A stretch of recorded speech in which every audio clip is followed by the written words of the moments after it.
Educação da capital paulista. Candidato Pablo Marçal, seja muito bem-vindo. Obrigado pelo convite e lá vamos nós. Bora lá, candidato. E a gente já começa conversando por aqui sobre educação. E de olho, né? A gente, todo dia aqui no nosso noticiário, a gente traz casos de racismo em relação às escolas, não só em São Paulo, infelizmente, mas como todo o Brasil. Sim. É um tema que vem preocupando a gente. E eu gostaria de te ouvir em relação ao que o candidato vem pensando para abordar esse tema, para abordar, de fato, uma educação antirracista para as escolas de São Paulo. A educação voltada para respeito. A gente promete para você de São Paulo revolucionar a educação. Olha nessa câmera. Revolucionar a educação. Homem tem que respeitar a mulher, né? A gente vai ter duas frentes. A frente de educar na causa e a frente de educar no efeito. Então, as empresas na cidade de São Paulo, mais de 2 milhões de CNPJs, elas terão um braço de ensino subsidiado pela prefeitura, né, para treinar colaboradores, parentes de colaboradores e pessoas que moram próximas a essa empresa. Então, a inovação na gestão pública. No ensino básico, né, no ensino municipal, na escola municipal da cidade, nós vamos colocar treinamentos, né, que são extracurriculares, né, para essas crianças aprenderem. Inteligência emocional, educação financeira. A gente vai voltar a cantar o hino nacional na escola pelo menos uma vez por semana, que realmente está perturbador. Hoje estão distorcendo com linguagem neutra. Hoje a gente tem indícios, né, de erotização infantil nas escolas. A gente tem partidarização ao invés de explicar política na escola. E podem contar comigo nisso, né, um respeito absoluto à liberdade de expressão de cada um, à vida de cada um. Nós vamos fazer cumprir a lei, né, de fato exercer o respeito dentro da escola pública. Candidato, até falando ainda sobre educação, o senhor deseja incluir no currículo escolar da rede municipal de ensino algumas novidades, de acordo com a demanda de mercado. Eu gostaria de entender que disciplinas são essas, que novidades são essas, se há algum estudo, algum embasamento científico para implementar isso para os adolescentes e também para as crianças. A gente vai transformar a escola de São Paulo numa escola olímpica. O que significa isso? Estuda num período, treina no outro. A criança e a adolescente vai escolher 3 esportes e aquele que ela tiver maior vocação, ela vai seguir e em competições a gente vai financiar, né? Vai fazer investimentos no seu filho que seguir esse caminho. Qual que é a perspectiva? Até 2030, o governo nosso acaba em 2028. Aí você lembra do número 28 para você votar, senão você não vai ver uma educação diferente. A perspectiva é que 50% dos alunos tenham adesão a programas esportivos, porque o esporte molda caráter. Hoje tem 80 mil pessoas em situação de rua e você não acha esportista na situação de rua. Não tem. É raríssimo um caso desse. O que a gente precisa é porque a pessoa com o esporte ela fica em alto rendimento, ela se alimenta melhor, ela não entra em briga, ela aprende a lutar, que é diferente de brigar, né? Muda completamente o comportamento. O que vai mudar também são as tecnologias, ensinar tecnologia, que tem uma previsão de nos próximos 15, 20 anos, 300 profissões tradicionais deixarem de existir e a gente tem que treinar as pessoas na nossa cidade para que elas não fiquem sem emprego no futuro. Sobre educação financeira, na Europa, mais de 70% dos europeus investem. Nos Estados Unidos, mais de 50%. No Brasil, vergonhosamente, 2,8%. Ou seja, não temos 3% da população investindo. Aí você fala, mas o que é isso? De fato, a maior proposta do nosso governo é mudança de mentalidando. E você imagina, ensinando o seu filho a ter o próprio negócio. Mas ele não quer, não tem problema, mas ele pelo menos sabe. Ensinando o seu filho a investir. Não, ele não quer, mas pelo menos ele sabe. Hoje, o ensino público, a gente gasta 25 bilhões de reais na cidade.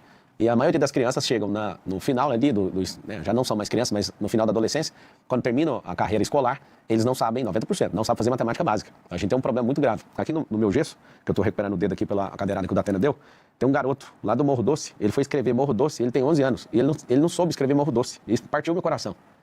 Eu estava ontem em Perus, aí o Isaac escreveu aqui, aí o Rian, eu falei para ele, escreve aqui Morro Doce. Ele escreveu M-O-U-R-R-O. Isso porque eu ditei depois do U. Ele foi escrever, ficou sem graça, e eu falei, poxa, mano, um garoto de 11 anos de idade não está conseguindo escrever. Mas, candidato, nessa sua proposta não deveria ter um programa de capacitação para os professores? Claro. Como é que um professor de matemática também vai ensinar educação financeira? Como é que vocês vão transportar isso para dentro do ambiente escolar? Então, no começo, a gente tem 2 milhões de empreendedores. Nós vamos trazer um trabalho voluntário desses empreendedores para eles ensinarem. Não tem como cobrar empreendedorismo se não está na grade, né? Muito bem a pergunta, muito boa. Então, naquilo que eles ainda não têm na grade deles, a gente vai fazer essa reciclagem, eles vão participar disso junto, nós vamos trazer gente para ensinar na rede pública. Eu tenho rede de escola privada, eu tenho uma vontade de fazer, eu faço isso nas escolas, né, de mandar executivos, de ir lá explicar sobre esses assuntos que são extra.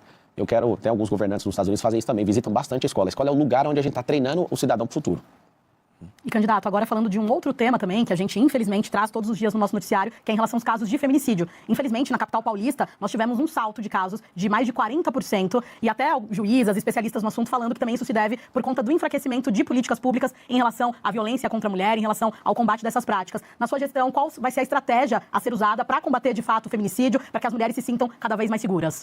É uma inovação, de novo, na gestão pública, a gente implementar um aplicativo, né? Quando uma mulher se sentir ameaçada, ela cadastra ali, além de cadastrar o boletim de ocorrência, cadastrar ali e, claro, né, tem que fechar essa parceria com o governo do estado para que essa pessoa, né, ela seja incluída nesse aplicativo. Chegou perto, né, com distância próxima à mulher, porque a gente descobriu que 70% dos casos, mesmo depois de registrado, a mulher ainda sofre ameaça ou sofre qualquer tipo de violência e acaba morrendo. Mesmo com medida protetiva, Sim, né? É por isso que tem que usar a tecnologia, porque a gente não vai, como estado, como prefeitura, governo ou união, a gente não vai conseguir repelir a pessoa, mas a tecnologia vai. Então a gente vai implementar isso. Uma segunda coisa que não tem na gestão pública, eu nunca vi, tá? Nós vamos fazer um treinamento com todos os homens da cidade. Eu, na minha vida privada, gosto muito disso, de ensinar homens a respeitar suas mulheres, suas esposas, suas filhas. Inclusive, no meu Instagram tem um vídeo que a minha equipe resgatou de uma pescaria, tá lá postado agora, eu tratando sobre isso, né? O Instagram é Pablo Marcal por SP, é meu Instagram reserva. Se você puder entrar, você vai assistir um vídeo onde eu falo disso, né? Da forma que os homens devem tratar as mulheres, tanto suas mães, como sua esposa, sua irmã, sua filha, ou seja, nós precisamos de ter esse respeito. E nós vamos, inclusive, tratar desse respeito, porque isso aí é falta de civilidade. Um homem que não respeita a mulher, ele não foi treinado para ser um cidadão. E, lamentavelmente, a gente vê o crescer desse tipo de crime, porque o homem realmente não aprendeu a respeitar e nós vamos ensinar, nós vamos reciclar a mentalidade desses homens na cidade. Eu já falando também sobre segurança pública, gostaria que o senhor falasse um pouquinho sobre toda a complexidade que envolve a região da Cracolândia. Tem ali no meio usuários que precisam de acolhimento, há traficantes, onde o crime precisa ser combatido. Gostaria de saber se o senhor tem algum plano aí para, de fato, acolher quem precisa, para combater o crime e o que fazer de fato com essa região que cada vez está se pulverizando em outras regiões aqui da capital. Sim, para você que está assistindo, a Secretaria de Assistência para esses assuntos tem 2,6 bilhões de destinação em reais todo ano e 1 bilhão é exclusivamente dedicado para tirar essas pessoas da situação de rua. O que está acontecendo? Cresceu 23% em relação a dezembro do ano passado. Hoje, dados oficiais, tem mais de 80 mil pessoas em situação de rua, né? Parece a Zumbilândia aqui. O que eles fizeram para amenizar? Saíram esparramando a Cracolândia. E um dos maiores problemas que tem na Cracolândia hoje é o álcool, é a Alcolândia. Tem abrigos, tem vagas nos abrigos, mas não tem disposição política. Aí eu quero saber qual que é o interesse, né, de alguém que não quer resolver o problema. Porque a primeira situação é de rua, depois é de abrigo e depois é de emprego. Tem uma lei aqui em São Paulo que fala sobre destinar 30% da merenda escolar vindo de agricultura familiar. E hoje não é cumprido nem 5%. Qual que é a lógica? Os empregos que as pessoas conseguem entrar rapidamente sem qualificação ou com rápida qualificação é de bares e restaurantes. Porque o maior empregador de pessoas que saíram da situação de rua são bares e restaurantes e agricultura familiar. Da gente, de fato, levar as pessoas. O que é um empecilho? Eu, inclusive, quiser ver no meu Instagram, entra aí no Instagram Pablo Marcal por SP, eu tenho um momento que eu vou conversar com o morador de rua para levar ele para o abrigo, até acabo orando com ele ali e dou toda a atenção. E eu falo para ele, por que você está na rua? Ele fala, né, que puxou 11 anos de cadeia por homicídio. Ele está lá destruído. Eu falei para ele assim, olha, eu te perdoo como sociedade, dá para recomeçar. E, cara, é bem emocionante, sabe, o vídeo, mexeu muito comigo. Só que aí o Sabará, que já tirou 3.500 pessoas da situação de rua e foi secretário da prefeitura e do governo do estado, ele tirou dando emprego. Ele falou que o método é o seguinte, chega com um cardápio, fala, o que você gostaria de trabalhar? O que você gostaria de fazer? Primeiro tem que identificar o porquê que ele foi parar lá. E ele me contou que a média para conseguir convencer uma pessoa para ir para o estágio 2 é 7 intervenções. E aí ele viu eu falando com o cara, falei, não, vou levar ele. Ele falou assim, fica tranquilo, tem gente que leva 20 intervenções, porque a média é 7. Então, você tem que continuar fazendo isso. E aí que está o detalhe. Qual que é a diferencial do nosso governo, você votando 28? Se tem 80 mil pessoas, nós vamos levantar, porque tem dinheiro para isso. O dinheiro está sendo aplicado errado. Tem ONG chamada A Craco Resiste. A ONG foi criada para dar seringa e cachimbo e fazer com que dê a manutenção desse povo na rua. Ou seja, estão invertendo a lógica das coisas, gastando dinheiro e aumentando o povo na rua. Então virou meio que um mercado dentro do orçamento de São Paulo. O que a gente propõe? Nós vamos colocar 80 mil anjos da guarda. O que é isso? Hoje a Cracolândia é enxergada como um rebanho. Então empurra para cá, empurra para lá, você não tem nome, eu não consigo te achar. Agora com o anjo da guarda, a pessoa vai ficar, né, por um período de 90 dias com essa pessoa e depois vai trocar esse anjo, mas vai ter personalização. Se eu trato com personalidade isso, com personalização, melhor dizendo, essa pessoa vai se sentir amada e vai ver que tem alguém todo dia vindo atrás dela, vindo cobrar ela, vamos mudar de vida. Agora trata como um rebanho não, porque a pessoa vira as costas e ninguém sabe quem ela é mais, onde ela está. Segundo caso que eu peguei lá e eu conversei, a pessoa é de Moçambique. E eu perguntei o que você está fazendo aqui, cadê sua família? Está em Moçambique.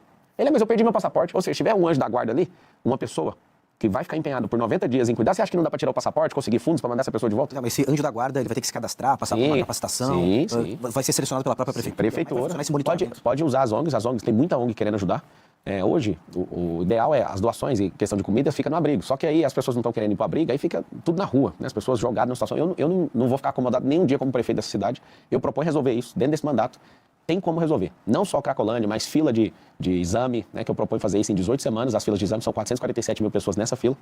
Eu falo para você que tem que ter disposição. Não pode ter companheirada, não pode ter loteamento de prefeitura. Eu chego até aqui sem gastar R$1 de dinheiro público, sem tempo de TV, e até agradeço o tempo aqui na TV, sem rádio, sem padrinho político, sem ter entregado nenhum cargo para ninguém. Não estou devendo nada a não ser para você, que é o povo. Por isso eu te peço, eleja o primeiro prefeito da história de São Paulo sem usar dinheiro público. Os 4 que estão na frente, os 5, excluindo a minha pessoa, estão gastando mais de 100 milhões de reais.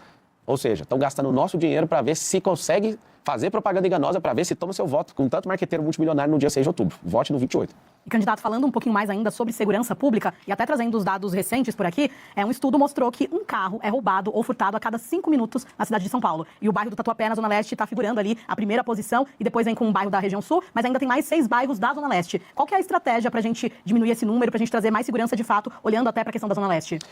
Anticrime. No nosso plano de governo, 1º de janeiro começa um jejum de crime na cidade de São Paulo. Nós vamos envolver o governo do estado e o governo federal.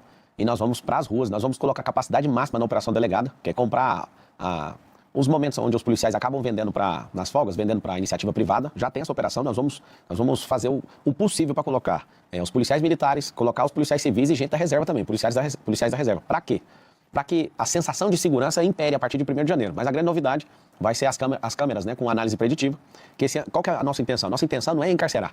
A nossa intenção é fazer com que o bandido olhe e fale, eu vou ter 2 opções. Com os 2 milhões de empregos que nós vamos gerar, ou eu vou pegar um emprego desse, ou então eu vou ter que ir para outra cidade para exercer essa profissão.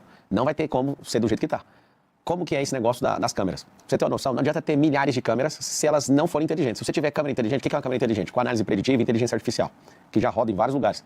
Existe um pré-crime, onde todo tipo de furto, de roubo de celular, de carro, de gente, esse roubo ele é cadastrado e aí existe um comportamento antes do crime. Esse comportamento, a câmera inteligente já aciona quem está mais próximo, é a GCM, se vai ser, aí nós vamos integrar as forças de segurança, ou a polícia militar, ou até a guarda privada de um prédio, para que seja notado que tem a presença humana. Não tendo isso, a gente vai testar no distrito mais perigoso da cidade, dos 96, o mais perigoso, com a maior quantidade de ocorrência, é o distrito de Pinheiros. Então nós vamos colocar abordagem também com drones, que ficam interligados a isso. Então a pessoa vai ter uma sensação absurda de, peraí, aqui não dá para fazer isso mais. Então, esses roubos, a gente também tem que ir com parceria com o Estado e com a Polícia Militar e Civil, ir atrás de desmanche, saber para onde está indo. Nós precisamos tratar a causa, o gerador de receita da bandidagem é falta de emprego e educação errada. O efeito, para onde está indo isso? Nós vamos tratar isso, porque se você não rastrear para onde o celular vai, igual a Cracolândia, se você não frenar a entrada, que é a questão das pessoas servirem droga lá, não tem como resolver. Então, vamos tratar causa e efeito, mas de verdade, votando no 28, nós vamos resolver isso aí. Mas essa proposta da utilização de drones para segurança pública é viável, de fato? Funciona na Califórnia, às vezes você está ali e pensa, poxa, eu estou na estrada aqui e ninguém está vendo. Você passa da velocidade, o drone já vem e todo mundo tem um temor absurdo. E a promessa é testar primeiro em Pinheiros, para todo mundo ver funcionando. Um grande erro, às vezes, de usar tecnologia na segurança pública é fazer contratos multibilionários e depois a população sentir que aquilo está vigiado demais. Então, a gente vai fazer esse teste. E isso é uma coisa que respeita o cidadão. O cidadão vai falar, caramba, isso aqui realmente funciona. Então nós vamos replicar para os outros 95. Em relação a custos, é viável? Com certeza. Nós temos 12 milhões de pessoas e 12 milhões de pessoas não há segurança pública que resolva a não ser com tecnologia. Lá em Londres, para você ter uma noção, tem milhares de câmeras e tem problema do mesmo jeito que em São Paulo. Só que não é câmera inteligente. São Paulo tem menos de 20 mil. Só que não é, a pequena parte tem inteligência nessas câmeras, a maior parte não tem, ou seja, não resolve o problema de segurança pública. Saber que está sendo filmado para usar num processo com a sensação de impunidade que existe aqui no Brasil hoje, a pessoa fala, não estou nem aí mesmo sendo filmado e vai lá e faz.